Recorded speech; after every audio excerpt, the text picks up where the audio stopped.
행복제도TV는 여러분의 행복과 건강을 기원드립니다.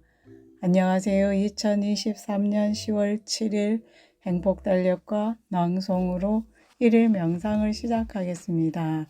오늘의 낭송 풀들의 전략 이나가키 히데히로 글 최성현 번역 뜨돌이의 삶 개구리 밥 부평초 어디 한 군데 뿌리를 내리지 못하고 떠도는 삶을 부평초 같은 인생이라 하는데 진짜 부평초는 어떤 생활을 하고 있는 것일까?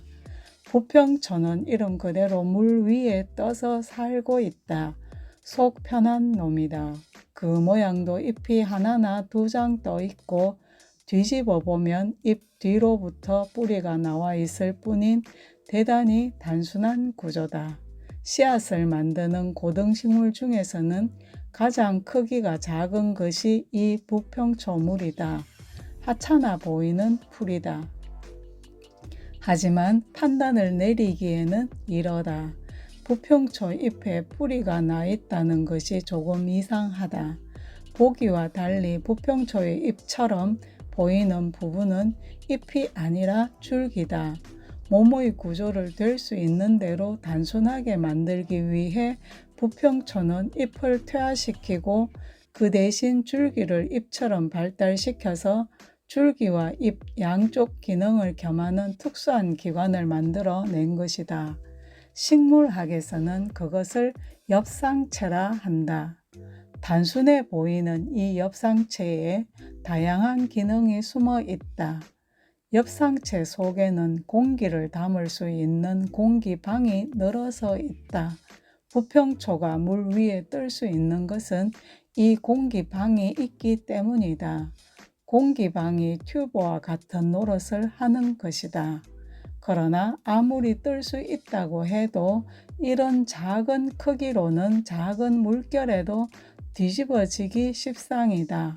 그래서 부평초는 엽상체 뒤로 길게 뻗은 뿌리를 물속에 늘어뜨리고 있는 것이다. 물 위에 있기 때문에 물을 찾을 필요가 없다. 떠 있기만 하면 되기 때문에 잎사귀를 많이 만들 필요도 없다. 원래 부평초는 땅 위 식물처럼 뿌리를 길게 뻗을 필요가 없다. 그런데도 부평초가 작은 몸에 어울리지 않게 긴 뿌리를 뻗는 것은 뿌리에게 닻의 역할을 맡기기 위함이다. 실제로 부평초의 뿌리는 물속에 가라앉을 만큼의 무게를 갖고 있고 뿌리 끝에는 뿌리 모자라 부르는 두툼한 축까지 갖추고 있다. 뜨돌이 생활이라 할지라도 역시 뿌리는 중요한 것이다.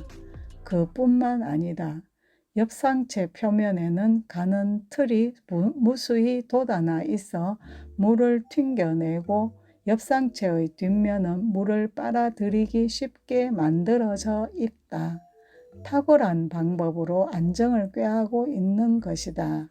이와 같은 장치 덕분에 부평초는 뒤집어지지 않고 물 위에서 살아갈 수 있는 것이다. 부평초는 마치 세포가 분열을 통해 늘어나듯이 엽상체를 만들어가며 자신의 세력을 늘려간다. 증식 속도는 햇살이 뜨거워지며 온도가 올라갈수록 빨라진다. 어찌나 빠른지 순식간에 논 전체를 뒤덮어버린다. 계산에 따르면 100일에 400만 배 이상 늘어난다고 한다. 엄청난 속도다.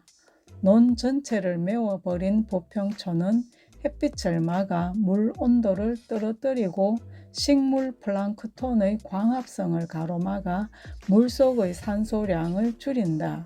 그러므로 깔보아서는 안 된다. 부평초는 비록 몸은 작지만 벼에 피해를 입힐 정도의 힘을 갖고 있는 것이다. 물론 부평초 마음대로 될 것 같은 무리 생활에도 어려움은 있다. 겨울이 되면 수면이 얼음으로 뒤덮여 버리기 때문이다. 그때는 무리 생활이 불가능하다. 그래서 겨울이 오기 전에 부평초는 겨울나기 싹을 만들고 물 밑으로 가라앉는다. 떠 있는 것만이 농사가 아니다.